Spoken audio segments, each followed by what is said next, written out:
Pronto. Fala, Ok, professor Jadiel, tudo ok. certo? Tudo bem, Genivan. Como é que tá? Agora deu Tranquilo? tudo certo, né? Eu Deixa eu preciso só dar um. Oi, pode entrar falar. no computador, mas deixa eu ver se eu consigo fazer assim. Tá segurando o Foi, eu vi que celular. não estava solicitando pelo computador, né? Mas eu deveria ter entrado em contato antes. Me vê assim não, né? Fica ruim, né? Fica na vertical, né? Você É, tá como se fica. fosse. Então deixa Se eu puder, ver aqui pronto. Assim, melhor. Ainda se ficar você segurando puder aqui como ficar conversando. estabilizar. Pronto, deixa eu só abrir só um adendo aqui, o pessoal. O psicanalista Erivan, meu amigo, ele faz também umas lives, né? Sempre na sexta, às 20 horas e 30 minutos, né? Inclusive, ele está retornando amanhã. Se vocês puderem participar, é muito interessante. Ele traz umas temáticas voltadas para a psicologia, a psicanálise. Então, vá lá, uma acessada, siga, que ele traz uma temática muito importante. Eu vejo no Erivan uma psicanálise mais pé no chão, né? A gente vê muito assim, umas coisas que parte para um lado mais emocional da coisa, e eu sinto dele uma pessoa que traz uma perspectiva bem pé no chão, né? Então, vão lá, entre na página e vejam e sigam a página e participem da live. É @erivan.psicanalista. Vamos lá, professor. Vamos lá, Genivan, vamos lá. Eu queria agradecer a presença, a oportunidade sua pelo convite. Agradecer também a presença de amigos que eu já vi aqui, como o professor Batista, alunos, alunos nossos, que também estão aqui para escutar um pouco, conversar um pouco sobre os nossos conhecimentos, algumas pesquisas que fizemos há algum tempo aí, outrora, e sobre Caruaru, sobre nossa terra, sobre nosso povo, sobre nossa cultura. E é isso aí, a nossa pretensão para esse momento de hoje, essa noite de hoje. Primeiramente, eu quero abrir um adendo e parabenizar por sua aprovação no mestrado, né? Que é a correria das nossas vidas ultimamente, né? E assim, a Obrigado. correria é essa, né? Para quando a gente tem um objetivo, uma proposta, a única coisa que nos resta é correr atrás. Então, eu de antemão, já quero também agradecer por ter aceito o convite, falar conosco e parabenizar, né? Obrigado, Genival, muito obrigado. Foi um processo, foi uma coisa muito importante na minha vida, que a gente já vinha pleiteando aí, tentando há alguns anos.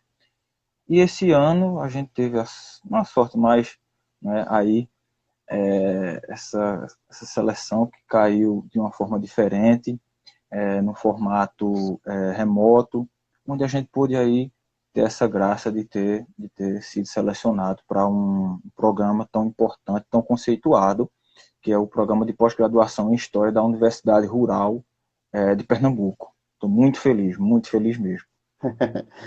Pois é, eu quero dizer de antemão para quem estiver na live, né, que participe. Se você tem uma dúvida, quiser fazer um comentário e puder colocar, fazer na aba de pergunta também, não deixe de perguntar, não. O que a gente puder responder, a gente responde aqui. A intenção é fazer um diálogo, uma conversa em relação a isso, né? Então não deixe de participar, não. Eu conheci Claro. o professor Jardiel, naquela fase de aluno especial da proposta de pós-graduação, do mestrado, né? E eu de antemão já vi assim quando a gente vê o pessoal forte, né, que é do campo, né? Para quem não sabe, né, o professor mora no Joá, Vila de Joá. Juá, no Vila não, Juá, isso Povoado, mesmo. né? Para que Pois seja é. reconhecida como vila, é necessário um decreto, uma lei municipal que determine que aquele espaço, aquele ambiente seja reconhecido como vila, então povoado. Muita gente fala vila, mas correto seria povoado. Inclusive, eu passo sempre, quando eu vou trabalhar, eu vejo que fizeram um calçamento, né, na entrada ali.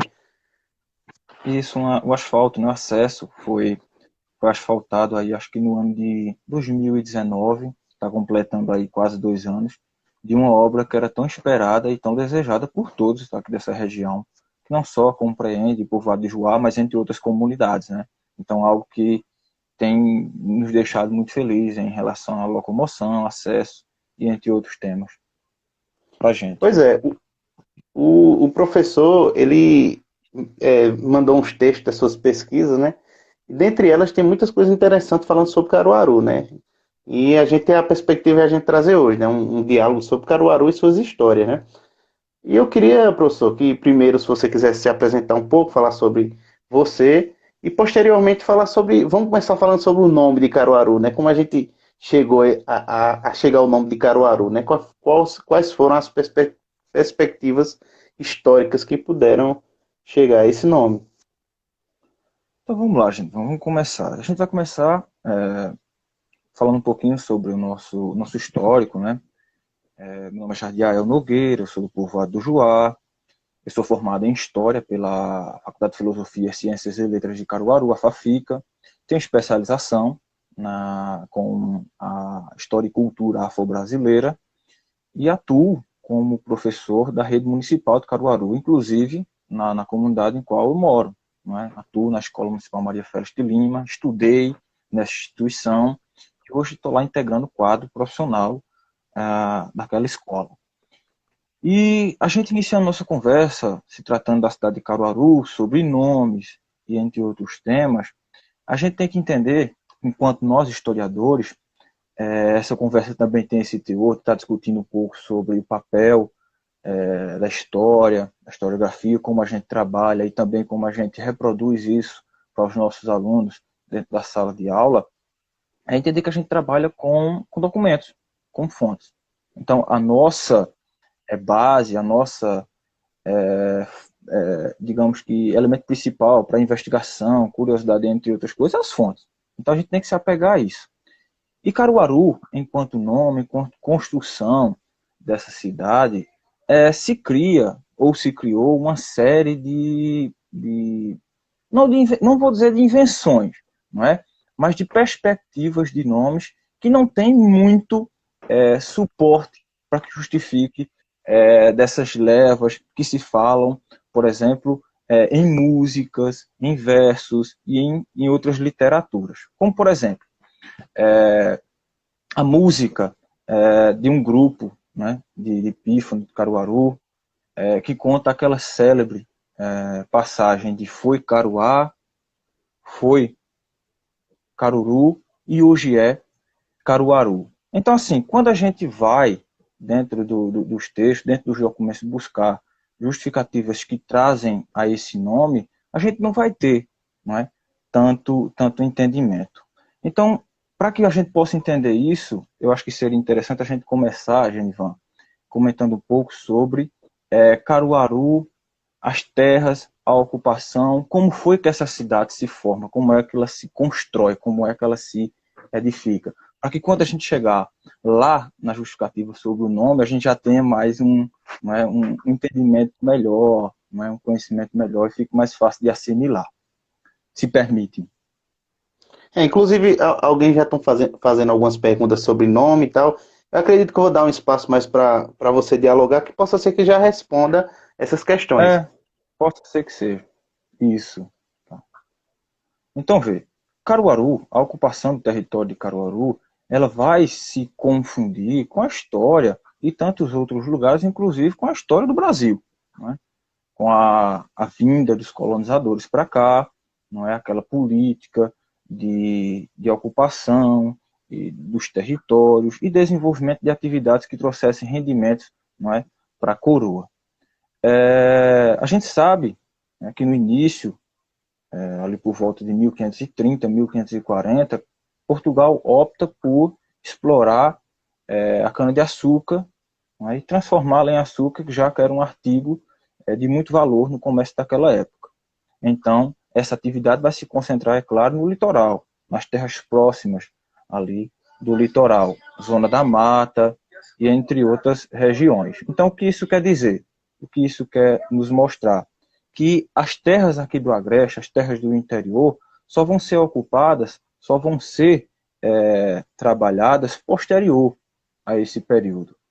Da seguinte forma, Caruaru, assim como o sertão brasileiro, vai ter uma participação bem interessante quando se fala de ocupação, a partir daquele intermédio, não é? Onde a coroa também investe em entradas e bandeiras, tá? Mas, nesse caso da cidade, vai ser especificamente uma região destinada à produção, não é? Ou à criação de animais, a pecuária mesmo.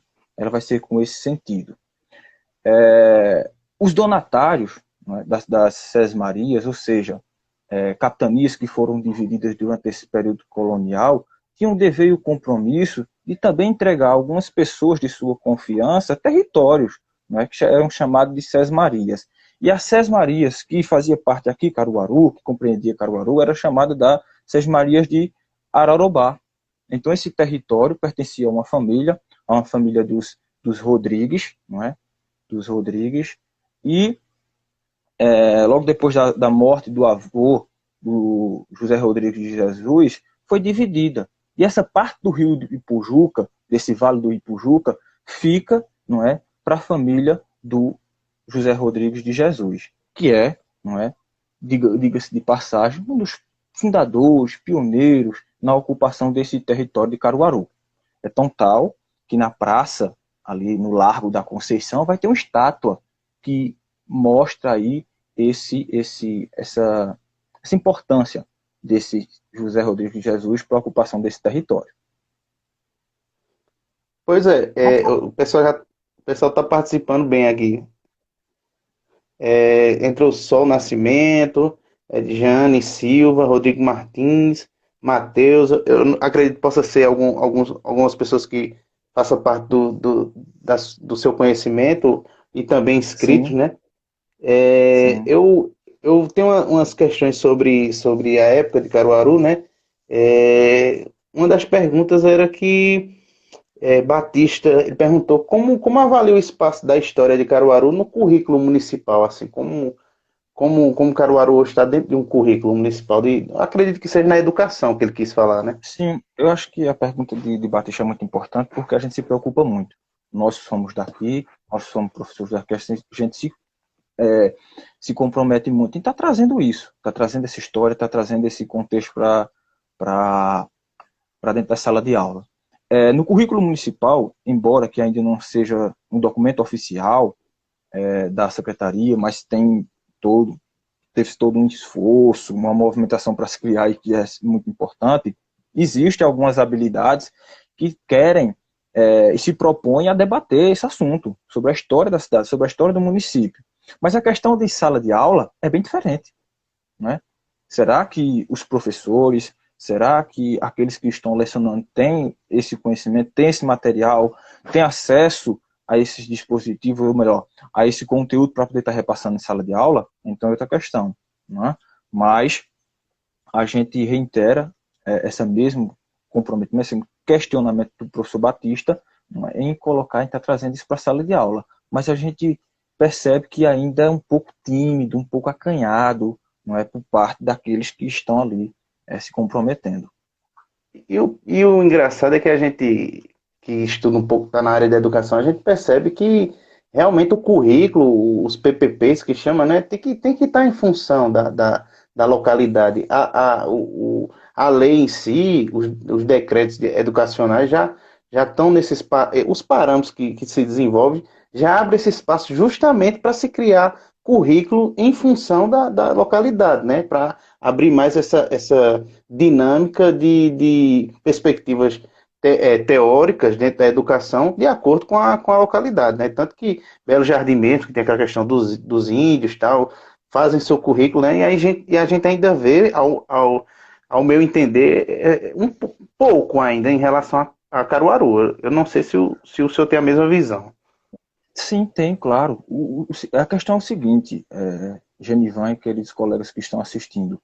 A gente, quando está aprendendo história, está na escola, estudando história, a única história a que nos pertence e a que nos atrai mais olhar e mais interesse são as nossas. Entendeu? Essa é a história que vale para a gente. Essa é a história que tem importância para mim, a minha, a da minha família, a do meu povo, a da minha comunidade, a da minha cidade. Tá entendendo? Muitas vezes o aluno ele não se sente tão atraído, tão estimulado em conhecer, sei lá, a Revolução Russa.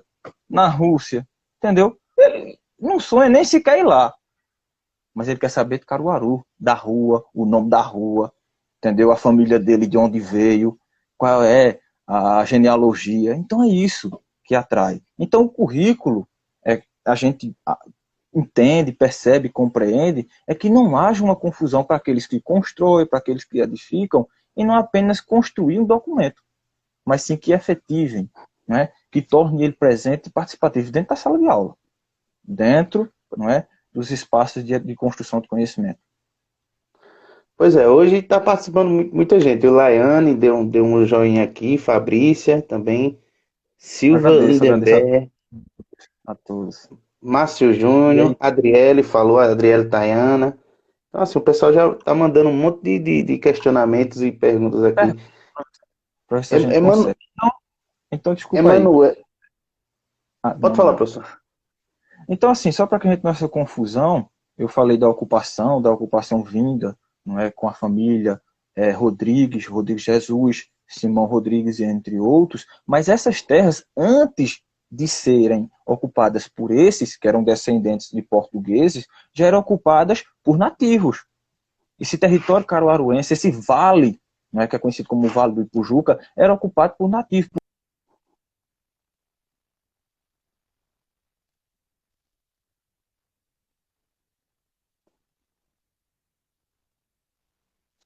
Acredito que deu uma interferenciazinha. Deixa eu aguardar aqui para ver se volta a conexão com o professor.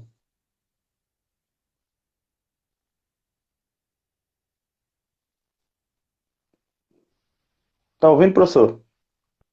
Agora sim, agora estou escutando. Pronto, deu só uma interferenciazinha, mas eu vi, a gente parou na minha conexão aqui quando você falou a questão dos vales, essas pessoas que já estavam aqui antes mesmo de ter essa perspectiva histórica. Ah, é ok. Consegue me escutar bem agora? Tudo tranquilo? Tá tudo tranquilo aqui. Bom, bom. Posso continuar? Pode, pode. Então, o nome, né, Caruaru, segundo alguns literários, segundo alguns escritores, que muitas vezes não são historiadores, na maioria das vezes não são historiadores, ocasiona nessa confusão. Eu quero aqui deixar um destaque muito importante, não é, de onde a gente tirou essas informações e de onde a gente tem buscado, pesquisar e tudo mais. Da célebre figura, historiador, pesquisador do professor Josué Eusébio Ferreira, que tem justificado para a gente, tem mostrado para a gente que suas pesquisas sobre a cidade de Caruaru já ultrapassam aí mais de 30 anos. Então tem livros publicados sobre a cidade, sempre está investigando aí documentos oficiais, não é, sobre a nossa cidade, sobre o nosso município, mas também a figura do Nelson Barbalho, que também justificava nos seus textos, nas suas publicações, de que ele pesquisava e, e realmente era o que a gente chama de piolho de documento sobre Caruaru aí por mais de 30 anos. Nelson Barbalho, que dá nome ao colégio estadual, fica ali próximo a não falha a memória, o diocesano, a instituição do Estado, a Adagro, vizinho a Adagro, um colégio tão famoso e tão conceituado em Caruaru. Então é o seguinte, o que é que ele vai nos dizer? Vai nos dizer, por exemplo, que muita gente percebe, se eu tenho escutado, ou já viu, leu nesses textos, que antes de Caruaru ser chamado de Caruaru, era Caruru, uma fazenda. Não é? Realmente, Caruaru foi uma fazenda. Caruaru se desenvolve nessa questão do ciclo do gado. Não é? O gado que era criado nessas terras do vale e também o gado que era criado no sertão e que vinha sendo tangido, trazido daquela localidade para ser comercializado onde?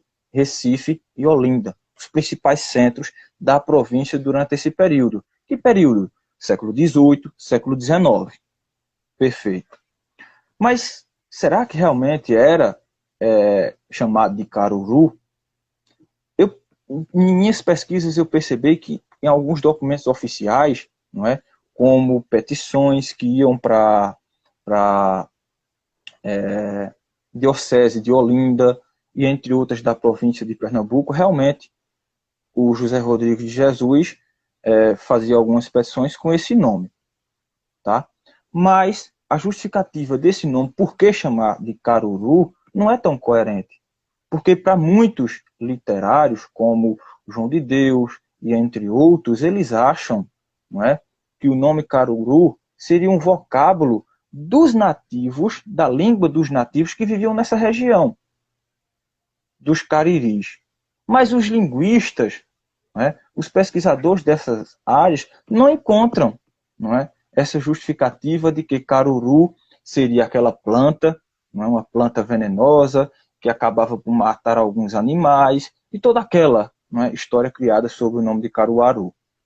Outros entram também na contradição em dizer que esse vocábulo, não é, ou os vocábulos que formam a palavra Caruru, tenha sido do Tupi. Mas os índios, os nativos que viviam nessa região, como eu falei, eram Cariri. E os Cariris não são de linhagem ou da família dos Tupis. Eles vão ser o quê? Da família ou do tronco macro-G, que são outros que compunham essas etnias que viviam aqui no nosso território desde antes, ou bem antes, da chegada dos portugueses, dos colonizadores, a gente pode dizer assim. Então, veja, o que a gente tem de oficial, não é? O que a gente tem como documento é que Caruaru vai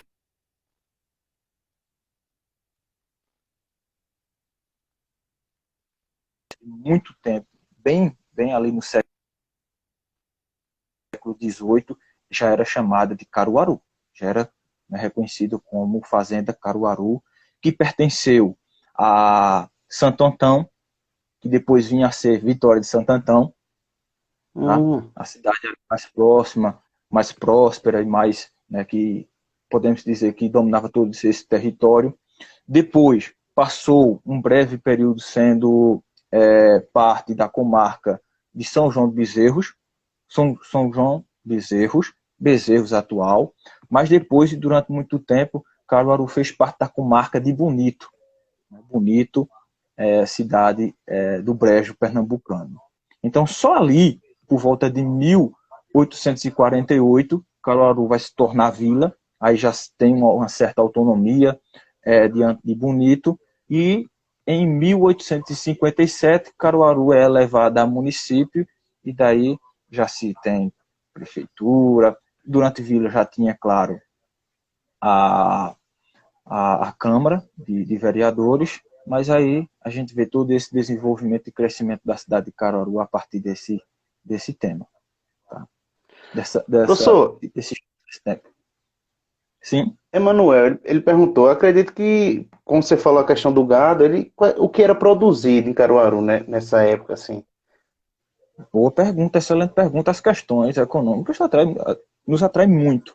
Então, veja, as principais atividades econômicas durante esse período, como eu falei, é o gado. Talvez algum curioso, alguém que passeie ali pelo centro da cidade, pelo que a gente chama do Marco Zero, né, o Largo da Conceição, vai perceber ali uma placa em alto relevo, uma placa de bronze, que vai trazer uma imagem bem interessante. Foi uma imagem criada por um artista chamado Josélito Vasconcelos, a partir de todos esses relatos, de todos esses documentos. Então ele cria o quê? Uma pintura, como se fosse o Caruaru ali do século XVII. Então ele vai mostrar muito bem para a gente o que Caruaru é economicamente nesse período. Não é? Fazenda, o gado, mas também outras atividades ligadas à agricultura também são vistas. Vai vir o quê? Uma agricultura de subsistência, tá? Milho, feijão, tubérculos, né? Mandioca e entre outros. E depois vai vir o quê? O algodão. O algodão foi também uma atividade muito forte e importante nesse interior, né? Do estado de Pernambuco, do Nordeste, devido a algumas questões políticas que estavam envolvendo o mundo durante esse período do século XVIII e século XIX. Eu acho muito interessante essa relação de Caruaru, né? Como eu trabalho em outro estado, eu trabalho em Campina Grande, né? E eu vejo, pelas questões históricas que eu tive que estudar para poder me concursar lá, é muito parecida a situação histórica, né? Concordo, Porque lá concordo, Genivan. na questão dos tropeiros, né, que passavam por Campina para poder, como queria ir para o sertão, desbravar, precisava de um ponto de apoio, né? E Campina Grande era isso, né? O que me Isso. parece, eu não sei ao certo, é que Caruaru era meio nessa política aí, né? Exato, perfeitamente. Não só Campina Grande, mas Garanhuns, em muito se confundem essas histórias. Elas se parecem, elas se aproximam muito nesse diálogo. Caruaru vai ser o quê? Um pouso desses rebanhos, desses tropeiros, não é, que iam em destino ao sertão ou que vinham do sertão em destino à capital, ou melhor, às cidades mais litorâneas, não é? Assim como Campina Grande, Garanhuns. Uma coisa que a gente tem que entender é o seguinte, veja bem, talvez a gente imagina que a ocupação desse território do agreste de Pernambuco, do interior do Nordeste, tenha acontecido, por exemplo, nessa direção da estrada de ferro, não é? Ou da Teda 232, passando ali nesse Gravatá, Vitória de Santo Antão e tudo mais. Mas não é dessa forma. Lembrem-se, talvez na aula de história os professores de vocês tenham falado, que os principais caminhos daquela época era o mar e também os rios. Então, essa ocupação e a criação de gado que foi levada para o interior do sertão e do agreste do Nordeste, ela vai acontecer onde? Ali no Vale do São Francisco, em Salvador. Então, já quando foi instalado o governo geral, ali por volta de 1536, esses rebanhos foram logo destinados aonde? Para essa região do Vale do São Francisco. Então, é nessa linha. Então, a ocupação, talvez, de terras como Garanhuns, Palmeiras dos Índios, e entre outros, nessa região ali, que é mais próxima do Vale do São Francisco, ela tem acontecido antes do que essas terras pertencentes, por exemplo, a Seis Marias de Ararobá, como eu falei no começo, que era todo esse território que compreendia Caruaru, compreendia Agrestina, Altinho, Jupi, e entre outras tantas cidades aí do Agreste de Pernambuco, Alagoas e entre outros territórios. Você deu um parâmetro para a gente fazer um link, né? Só abrindo um adendo, eu queria mandar um abraço para a Silminha, que foi uma das pessoas que, quando eu comecei a página, me incentivou, falou bastante, né? Eu criei a página de início só como uma vontade de ter uma voz, né? Porque nem tudo que a gente pesquisa, estuda, dificilmente a gente encontra tão facilmente, né? E eu queria mandar um abraço para ela, porque ela me deu um incentivo, né? E está aqui ouvindo a gente. Professor, você fez um parâmetro dessa questão do litoral, as questões de dar essa ênfase é, as coisas litorâneas, e eu queria fazer um link justamente com a questão dos povos negros que você pesquisou, e eu achei muito interessante seu texto, né? Como chegaram esse pessoal, esses povos, no Agreste de Pernambuco, né? Que é a situação que Caruaru faz parte do Agreste de Pernambuco. Né? Então eu queria que você falasse um pouco dessa parte histórica, de como foi essa situação, porque muitas vezes a gente, quando fala sobre a questão do negro, né, não tem uma perspectiva, acha que simplesmente trouxeram e jogaram aqui. Muitas vezes não é, né? Há toda uma luta por trás, uma situação histórica que muitas vezes tá cheio de lutas, de mortes e de revoltas, né? Então eu queria que você falasse um pouquinho sobre isso. Genvan, assim como você também comenta, eu também me surpreendi quando eu fiz minhas pesquisas em relação à presença negra em Caruaru. Me surpreendi. Foi um tema, assim, que carece de mim, carece também de outras pessoas que querem pesquisar e querem conhecer, investigar mais e procurar mais. Mas, assim, foi um pontapé e foi uma coisa que eu me senti muito encorajado e muito animado em ter investido nesse tema, em ter investido nessa pesquisa, em perceber que a gente tinha, ou tivemos, infelizmente, posso dizer isso, a presença de escravos negros na cidade de Caruaru. Não é? A gente, quando está estudando, a gente, quando está na sala de aula, faz logo um adentro, um parênteses com a questão do litoral, com uma associação com a produção de cana, não é? Com a produção plantação de cana-de-açúcar e transformação efetivamente em açúcar. Mas um número, não é, uma pesquisa que foi publicada, ou um censo, que foi muito importante, que foi publicado pelo IBGE, que ainda não era IBGE na época, né? Era o IHGB, o Instituto Histórico e Geográfico Brasileiro, mas depois vem a se tornar o IBGE. Em 1872, ele constrói um censo demográfico dessas populações. E eu fiquei surpreendido quando eu vi isso em alguns textos, em alguns livros. Porque diz o seguinte, que cerca de aproximadamente 23% da população negra de escravos e cativos aqui de Pernambuco estava no Agreste e no Sertão. Vê, 23%. É um número bem interessante. Embora que para muitos, não é, para muitos não é tão efetivo, para muitos historiadores, inclusive, esse número não é tão alto, mas eu achei um número muito significativo. Vê, a gente vai ter uma economia totalmente diferente, não é? A gente vai ter uma economia mais ligada à pecuária, não é? Criação de animais, e uma cultura agrícola diferente, algodão ou agricultura de subsistência. No litoral, o principal produto, o principal trabalho vai ser o quê? Cana-de-açúcar, que efetivamente vai precisar de maior número de trabalhadores, uma mão de obra maior, que vai ser a escrava, que é a base do trabalho, da economia no Brasil nesse período. Então a gente associa logo, pensa logo, dizer o seguinte, então isso quer dizer que a concentração maior vai estar nessa região, da zona da mata e litoral, é onde está concentrado o maior número de engenhos. Mas quando a gente se depara com esse número, a gente fica surpreendido. E no censo, quando a gente pega, não é? E quando a gente vê lá a paróquia de Nossa Senhora da Conceição, né, que nessa época, esses números eram uma espécie de tarefa ou de trabalho atribuído à igreja, à paróquia, que tem uma relação muito próxima com o governo naquele período, a gente fica surpreendido com o número. Como, por exemplo, naquele ano, eles taxaram ali aproximadamente 1.000 escravos que viviam nesse ano na cidade de Caruaru, onde a diferença entre mulheres e homens eram poucas. Eu acho que é 502 homens e 488 mulheres negras aqui na cidade de Caruaru, nesse período, de 1872, nesse censo.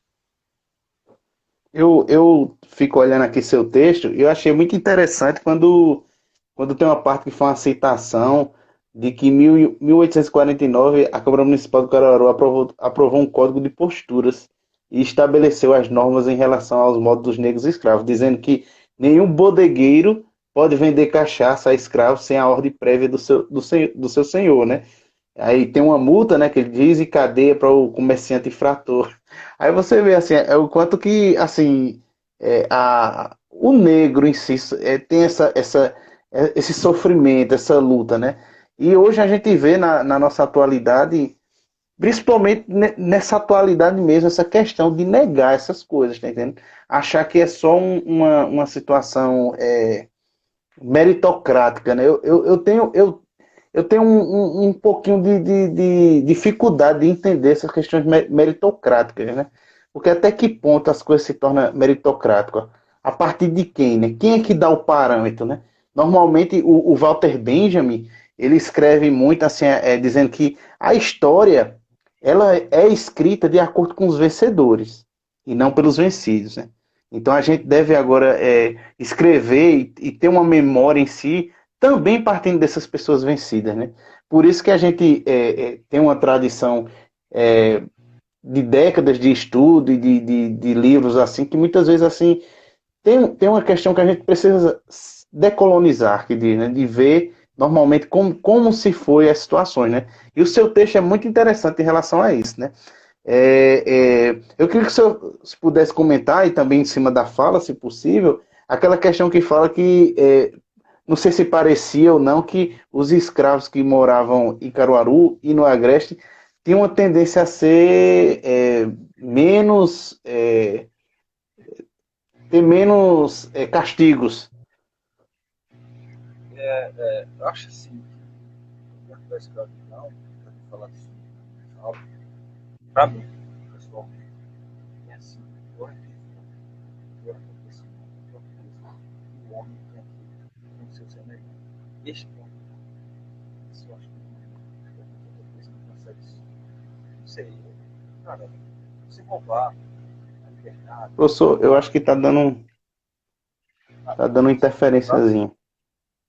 Consegue me escutar? Não escuta, Deixa eu ver aqui. Acredito que agora deve estar bom, professor. está me escutando agora? Tô, pode falar. Não conseguiu comentar? Na minha opinião, a escravidão, assim como você fala nas aulas, tenha sido alguma coisa que o homem tem que se semelhar. Né? A gente fala, por exemplo, do holocausto e tudo mais, mas a escravidão consegue matar os poucos. Todo dia ela vai matando os vai roubando a sua liberdade, a sua identidade, o seu nome, tudo. Até quando realmente ele fala isso. Quando você controlar o fogo, pode ter esses capacidades de controle, que demonstra, não é, que a presença da efetiva desses escravos e os seus donos que representam as capitais, criar esse código, essa legislação, né, para, de certa forma, conduzir esses escravos a aumentar, a baderna, dessa forma, e promiscuidade. Em relação ao trabalho, no litoral, o trabalho nos engenhos, ser ou não mais pernicioso ou mais duro do que o do interior, muitos historiadores trazem essa justificativa, é claro, para as condições e a forma econômica na qual ela está introduzida. O ciclo de trabalho, por exemplo, com a cana-de-açúcar, ele é mais efetivo, ele carece de mais esforço, de mais dedicação e de mais cuidados do que as atividades que são atribuídas aqui nessa região. Não é? Por exemplo, a cana você planta, você cuida durante muito tempo, você colhe e beneficia. Então não para. É o ano todo trabalhando, dia a dia trabalhando com aquela cultura.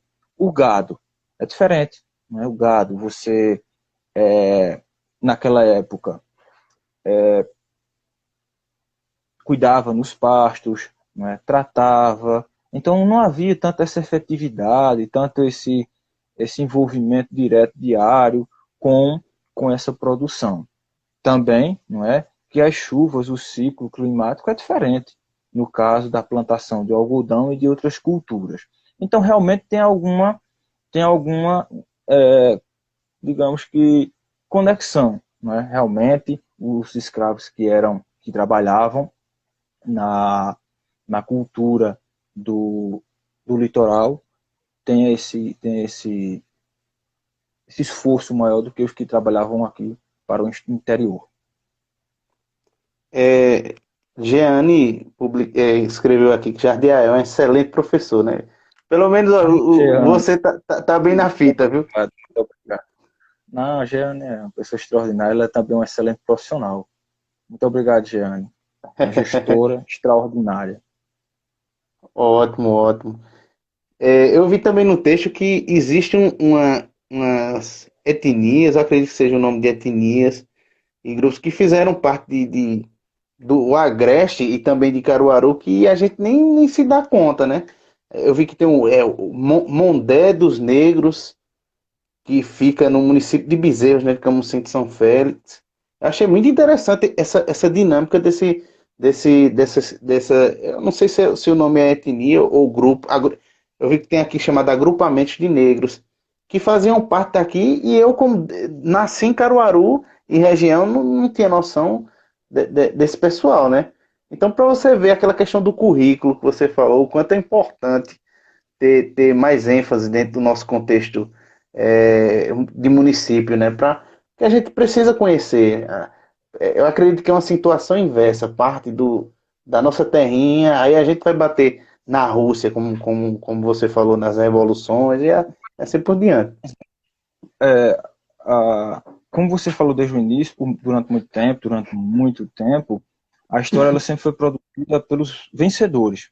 Durante muito tempo, o que acontece? Só era possível, só era permitido fazer história, produzir história, com documentos escritos oficiais. E como é que ficavam essas culturas? Não é que não tinha essa linguagem, não tinha esse conhecimento, não tinham história? Então, essa é a importância da gente estar contribuindo, da gente estar conversando, da gente estar trazendo isso para a sala de aula com esses temas, né, é, que aproximam temas da macrohistória, como a escravidão, que ela é discutida, ela é conversada em diferentes épocas, em diferentes sociedades, mas está dentro do contexto de onde? Do contexto do aluno, a cidade, o lugar, as pessoas, os grupos, entendeu? É claro, com muito cuidado, né? Para entender e compreender como é que a gente pode chegar até ele com uma abordagem bem interessante, para que ele possa absorver esse conhecimento e se identificar e se reconhecer dentro disso. Eu lendo o texto, aí tem. Pode falar, professor. Porque a gente é esse produto. O Brasil é isso, essa junção, essa mistura entre esses diferentes grupos e etnias, seja europeia, seja nativa, indígena, seja africana. Não é? Uma pena que esses dois grupos tenham sido subjugados. No caso dos negros, que foram transformados em escravos, assim também como os negros e os nativos. O Batista de Agrestina colocou aqui. Temos duas comunidades em Agrestina, que são remanescentes de quilombos. Vale salientar a geografia dessa região, que atualmente faz divisas de Caruaru e Agrestina. Verdade, professor Batista, muito bem lembrado. A gente não só tem em Agrestina, mas no próprio território de Caruaru, localidades, espaços que têm essa remanescência, que tem né, tem sido um possível núcleo de presença negra, não é? Como é que a gente possa dizer? Que buscavam, não é? Não a liberdade, mas resistir à escravidão por meio da fuga, por meio da construção de quilombos. Aqui em Caruaru também a gente tem alguns espaços. Então, a gente identificar, reconhecer e tentar, né, possibilitar, aproximar esses conhecimentos, como, por exemplo, dessas comunidades que o professor Batista está comentando, é muito, mas muito importante. Porque o aluno aí, o indivíduo ele vai entender, né, melhor, vai trazer significado, vai construir essa identidade.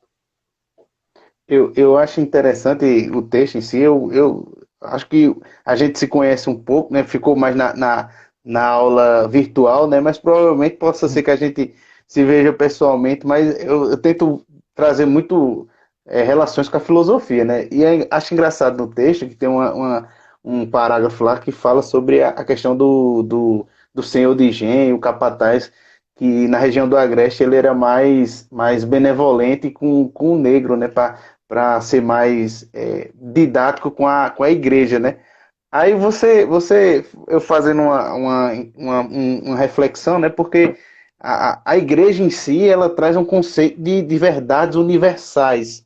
E quando a gente vai adentrar no sentido de filosófico da verdade em si, o que é, se ela parte por uma universalidade, ou se ela é um contexto de acordo com o tempo, a situação, né? A primeira coisa que a gente percebe é que o contexto teológico não se baseia na verdade universal, não no sentido teológico de Deus, de transcendência, mas de uma situação do que se baseia a verdade, porque existe um próprio livro da Bíblia que fala sobre a relação de um escravo que fugiu de um e outro, e a gente vê que esse contexto histórico baseia-se até esse momento, porque hoje a gente não admite de maneira nenhuma como uma verdade e como um sentido ético você ser mais benevolente com o escravo para que você possa ter alguma participação melhor no céu, né? Hoje é para você ver como as verdades elas mudam, né, de acordo com o contexto histórico, né?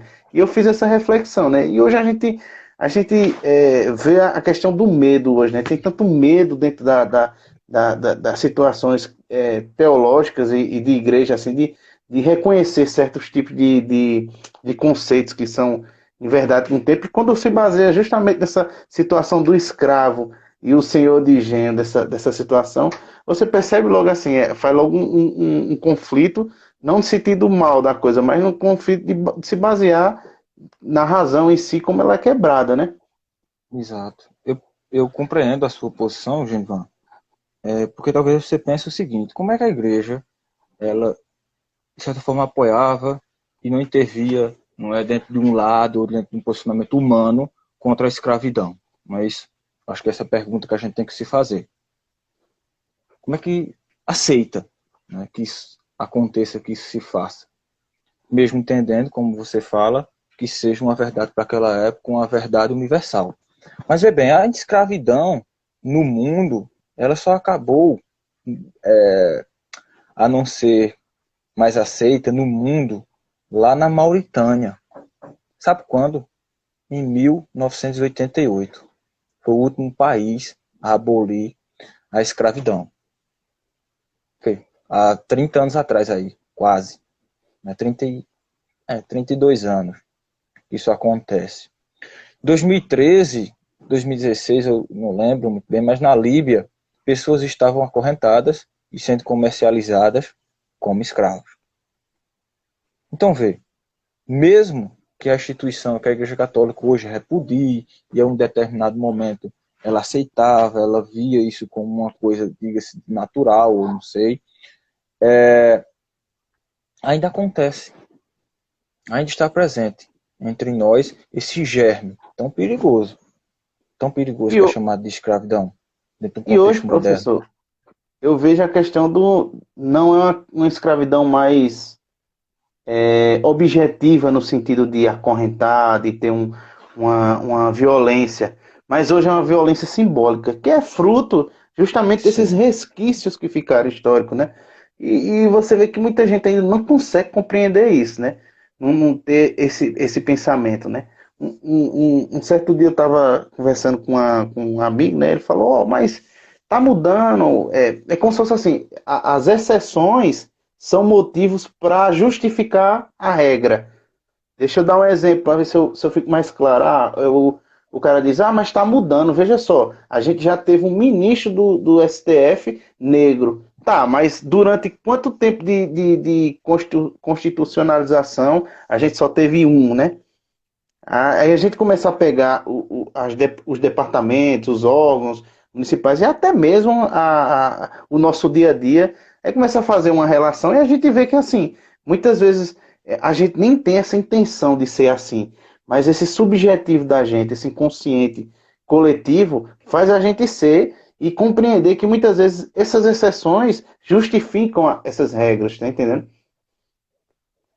exato, exato, perfeitamente. Eu acho que essa herança cultural que o Brasil consome, que o Brasil carrega com ele, dessa exploração, dessa questão de, por exemplo, os brancos, né, a classe alta, suprir ter mais privilégios, eu acho que tem botado para baixo muitos direitos e muito desenvolvimento da nação brasileira.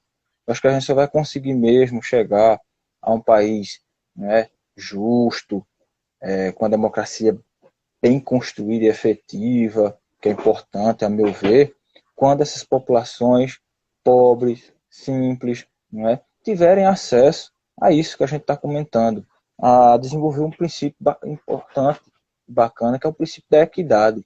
Dar a todo mundo condição, né, para que ele possa construir aquilo que ele quer para a sua vida. Pois é, eu antes de adentrar nesse último questão que eu queria falar, eu até perguntei no começo da live se alguém sabia, mas eu acredito que a live agora do Instagram, ela tá passando de 1 hora. Eu não sei, tá bem pertinho. Vamos fazer o seguinte, professor, a gente continua. Se ela cair, aí eu chamo novamente e o senhor solicita para a gente terminar o Perfeitamente. último assunto, que eu quero que o senhor fale mais sobre a história, como está sendo a história hoje, o ensino da história, né? Então a gente continua. Se caso cair, eu chamo a live de novo e o senhor solicita novamente, porque até ao meu ver ela está continuando, que eu já presenciei algumas lives com mais de 1 hora, aí eu pesquisei e disse que está podendo ser até 4 horas. Então vamos lá. Eu acho que eu compartilhei com você um texto do professor tão renomado, Durval Muniz de Albuquerque Júnior, historiador, né, muito conhecido e célebre, um cara extraordinário, com uns textos extraordinários.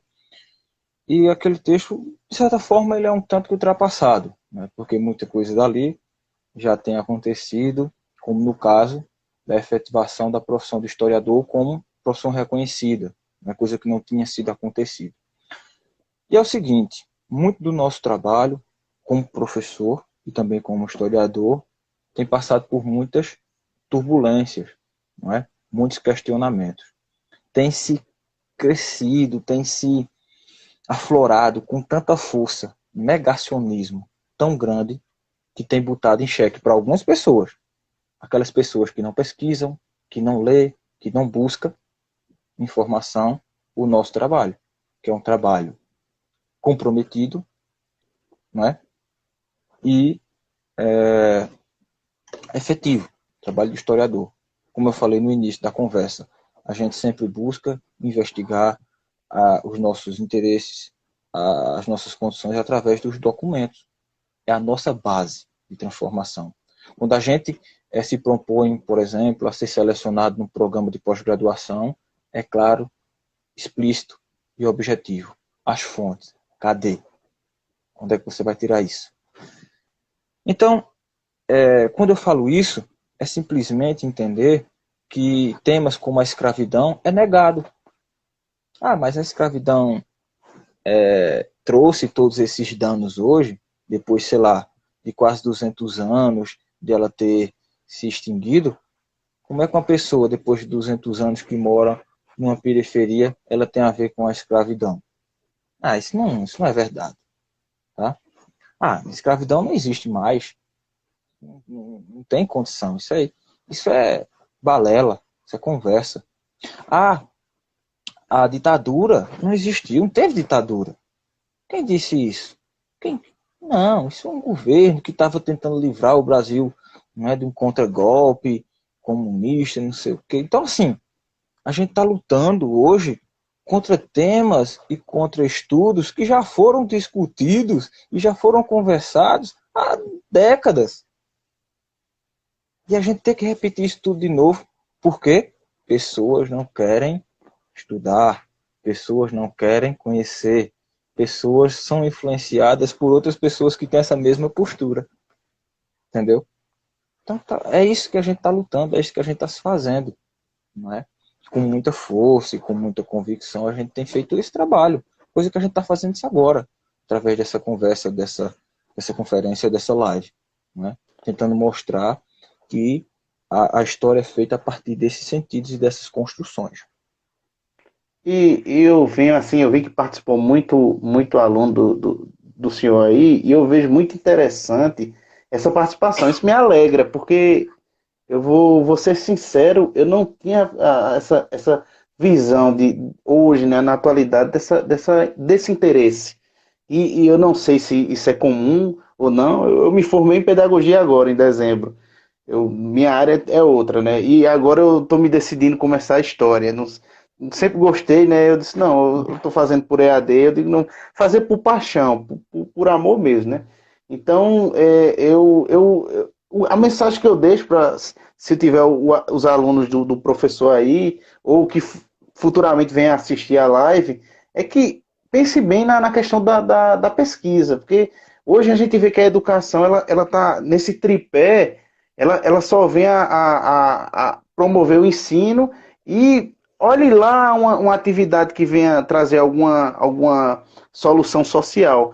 Mas quando vai para a pesquisa, aí grande parte não segue, né? Tanto que, como eu fiz a administração na Fafica, você também fez história no caso, a gente percebe que, assim, não só ela, a Fafica, mas as instituições, as IES de ensino privado, elas não fomentam muito a pesquisa. Por quê? Porque a pesquisa em si, ela não traz benefício financeiro, né?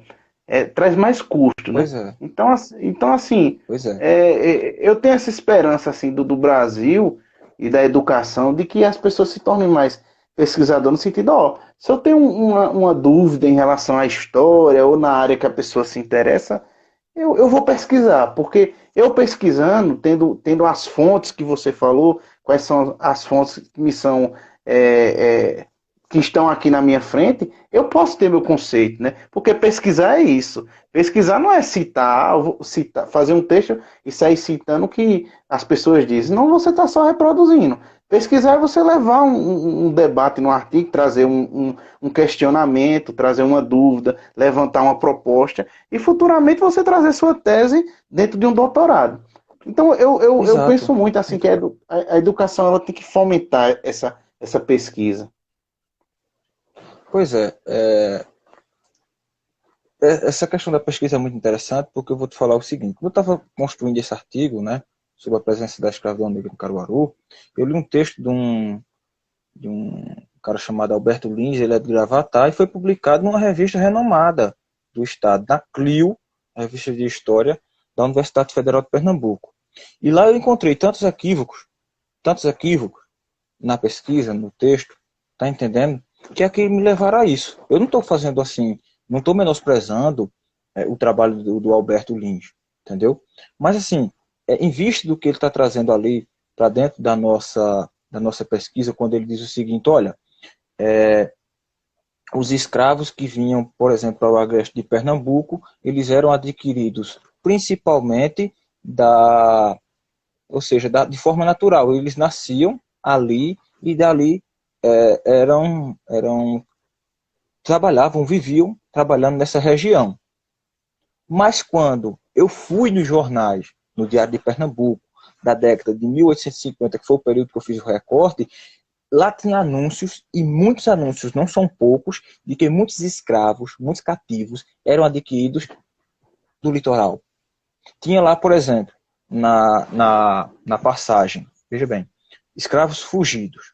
Aí o camarada ia lá no jornal e noticiava a fuga de um determinado escravo.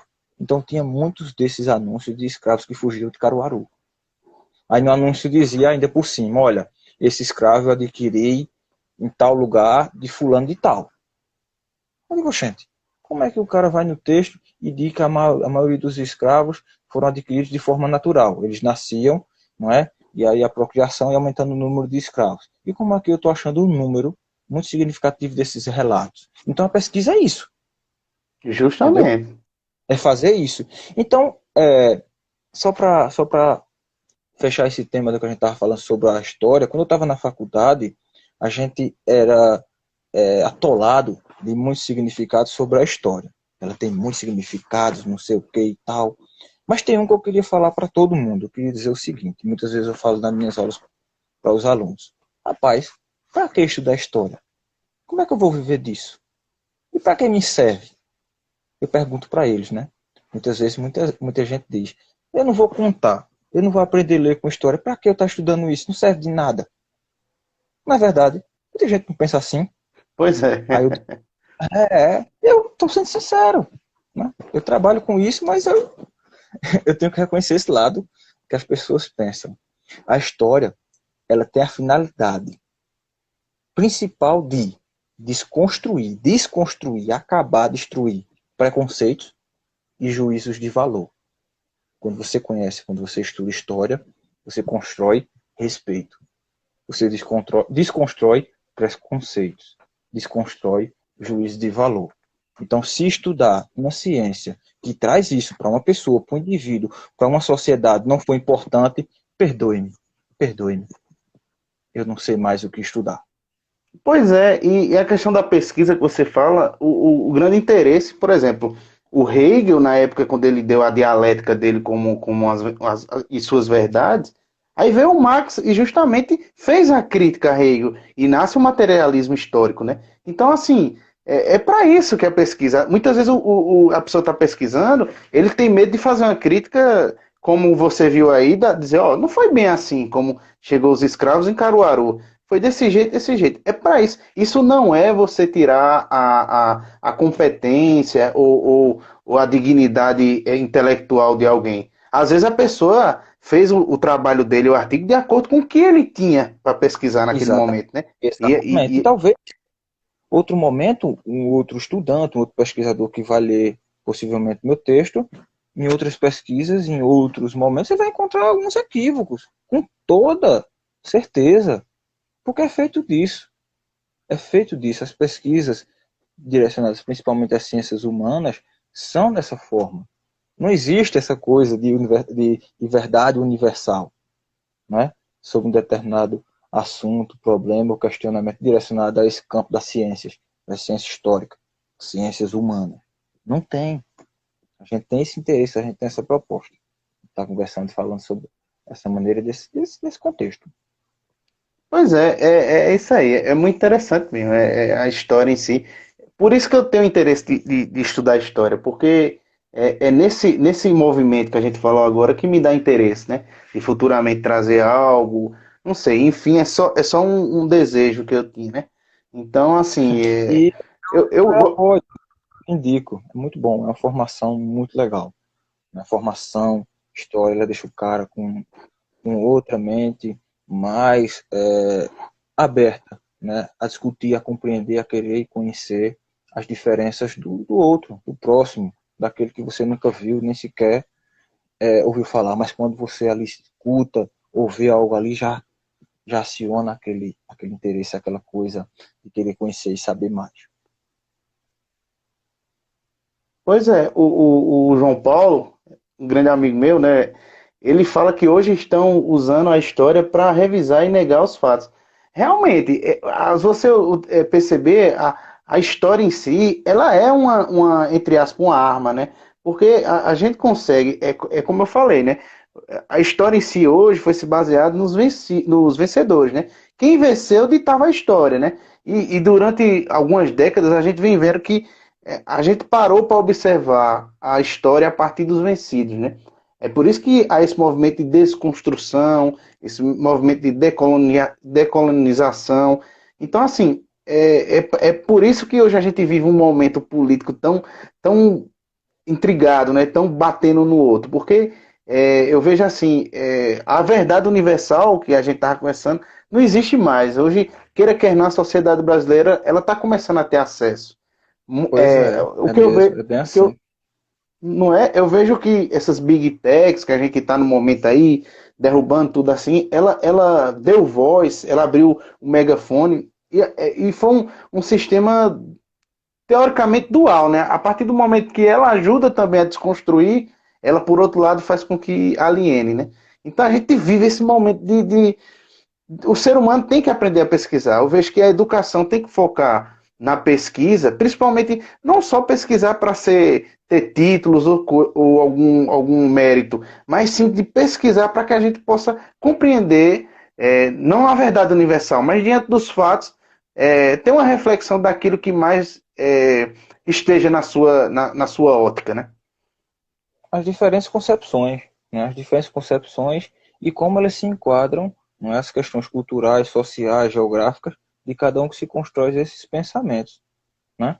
E que seja aplicada a pesquisa em todas as áreas, não é? A educação, assim como nunca, não se tem de qualidade quando não se envolve, quando não se interage com a pesquisa. Um Pois professor ele é. nunca pode se eu digo, um professor ele nunca pode se desapartar de livro, da pesquisa, do saber, nesse contexto, nunca. E você falou uma coisa bem interessante, que é essa questão assim da democracia da pesquisa, porque o que está acontecendo hoje é que a pesquisa, o que eu vejo desse sistema neoliberal que entrou assim dentro das universidades ele começar esse movimento a indicar, a querer, a determinar quais são as pesquisas mais relevantes, né? Então, quando a gente começa Pois a é. preponderar as coisas, a gente sabe que a área existem umas áreas que a gente tem que fomentar mais, como hoje a gente está num período pandêmico, Vamos Sim, fomentar mais sim. porque a gente precisa de uma vacina. Tanto que a gente viu que quem fez primeiramente o código genético do vírus foi o Brasil, né? Então, assim, é uma Brasileiro. questão de fomento. Pois é. Agora, assim, dizer, mas o que eu ouço muito é para que estudar sociologia? Eu ouvi, ontem eu ouvi de uma pessoa assim, eu não entendo porque tem filosofia e sociologia no curso de engenharia, no curso de design até não tanto, mas essas ciências que são muito tecnicistas, que você precisa só aprender as partes básicas, né? Mas não é só isso. Você tem que aprender a ter uma visão social e filosófica, mesmo dentro de uma dessas áreas, né? Então, quando a pessoa fala isso, eu já sinto logo aquela influência. É como a professora Maria Júlia sempre falou, né? A análise do discurso, né? De acordo com o Pois que a é. pessoa vai falando, a gente vai tirando quais são as perspectivas educacionais dele, filosóficas. E aí a gente vai ter que fazer um movimento de desconstrução ou construção, né? Pois bem. É bem isso, é bem em cima dessa questão que eu comentei contigo, né? A gente tem que tentar mostrar e, de certa forma, justificar bem a importância e o valor de se estudar essas ciências, né? Professor Para Jardiel. muitos. Oi? Não, pode continuar, pode continuar.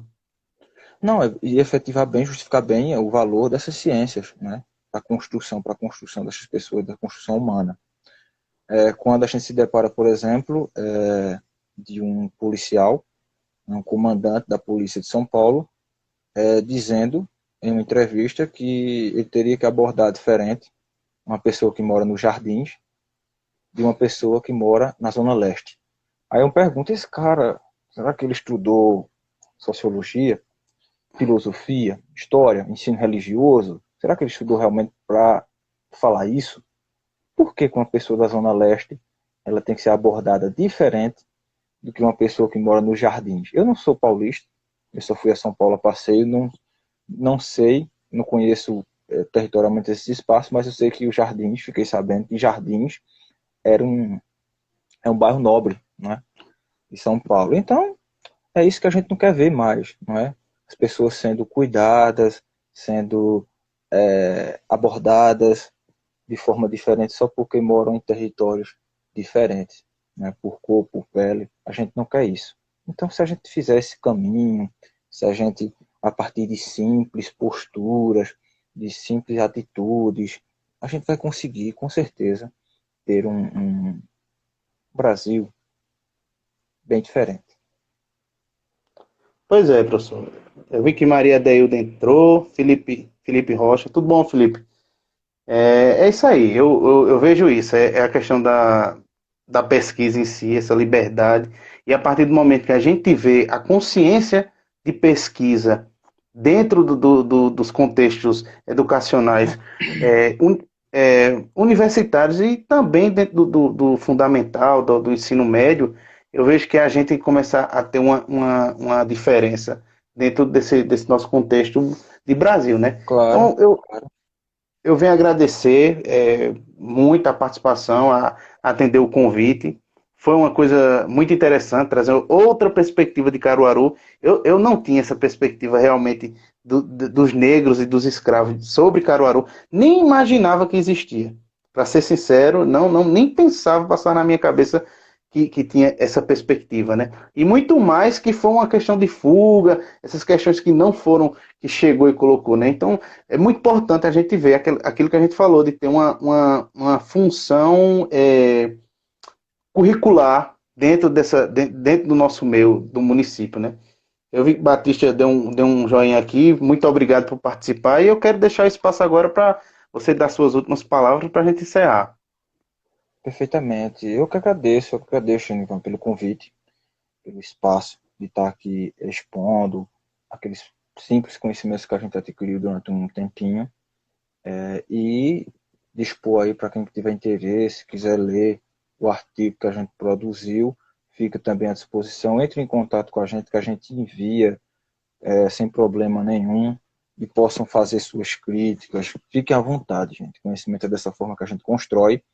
Queria agradecer também aos meus alunos que participaram dessa conferência, dessa live, amigos, professor Batista, Jeane, Emanuel, o Matheus, entre outros que estiveram aí participando, todos que perguntaram, que de certa forma também contribuíram para essa nossa conversa. E a gente tem que fazer isso, a gente tem que fazer cada vez mais isso aí. Jaciara, muito, muito bacana, Jaciara, a sua participação, e fazer esse movimento, né? Investigar, procurar saber mais e mais sobre nossa cidade, sobre o nosso território. E dizer o seguinte, só finalizando mesmo, o nosso tema de estudo de pesquisa que foi proposto para o mestrado lá da Universidade Federal de Pernambuco foi a minha região, o segundo distrito de Caruaru, sobre a economia, né? Como a economia da CAL, que foi muito forte e efetiva durante as décadas de 50 a 80 na nossa região, contribuiu para a construção da identidade coletiva aqui, não só do povoado de Juá, mas de entre outras comunidades da nossa região. Então, esse é o fruto da nossa pesquisa, da nossa investigação e do nosso interesse. Meu povo, minha comunidade, a minha história, a história de todo mundo. É muito bom. Eu fico assim, eu fico feliz demais, porque a gente vê assim, quando a gente quer alguma coisa que a gente consegue, assim, vamos na frente, porque muitas vezes a gente fica com esse medo, né? Não, será que vai? Será que não vai? A gente só sabe se a gente for, né? Então fico muito feliz, Cara, professor. tem que tentar, não é? Eu vou dizer para vocês que é fácil, não é. Estudar não é fácil. Estudar é um trabalho, pô. Estudar dá trabalho pra caramba. Olha, é trabalhoso, mas é gratificante. É seu. Pô, é meu, foi eu que fiz, só eu. Bom, isso é maravilhoso. Eu só vou pedir para depois você me passar os títulos Aí. das suas fontes, para que Uhum, depois eu deixe na postagem, porque se alguém tiver interesse de ler e procurar essas bibliografias que fala de Caruaru, eles uhum, procurem para conhecer, porque pode despertar no meio do pessoal aqui essa vontade de sim, conhecer mais sobre a história de Caruaru. sim, sim. Assim, é claro que a gente tem que entender que todos esses que a gente comentou desde o início, entre escritores, historiadores ou não historiadores, contribuíram muito. Nelson Barbalho, mesmo não sendo um historiador formado, mas, pô, trouxe muita coisa. Quando a gente lê Nelson Barbalho, ele indica para a gente onde a gente vai procurar informações sobre aquele tema. Ele mostra para a gente direcionamentos, então isso é importante. Ele traz uma contribuição importante, não só sobre Caruaru, mas a região do Agreste de Pernambuco. Então, o professor Josué, claro, quem quiser conhecer Caruaru tem que conhecer, ler de Josué Eusébio Ferreira, sem dúvida. Para mim, na minha humilde opinião, é especialista, o maior especialista em Caruaru. É ele. Então é isso, é em cima disso que a gente vem construindo. E é claro, os documentos oficiais, né? Anais da Câmara, é, registros pós-mortem, testamentos, que são documentos que estão aí dentro de cartórios e outras instituições públicas. Professor, mais uma vez eu lhe agradeço, viu? Agradecido, Genival, muito obrigado. E a gente fica atento para estar acompanhando aí o Quebrando a Cuca. Que Instagram Boa noite. massa, muito bom. É isso aí, é isso aí. Até mais, professor.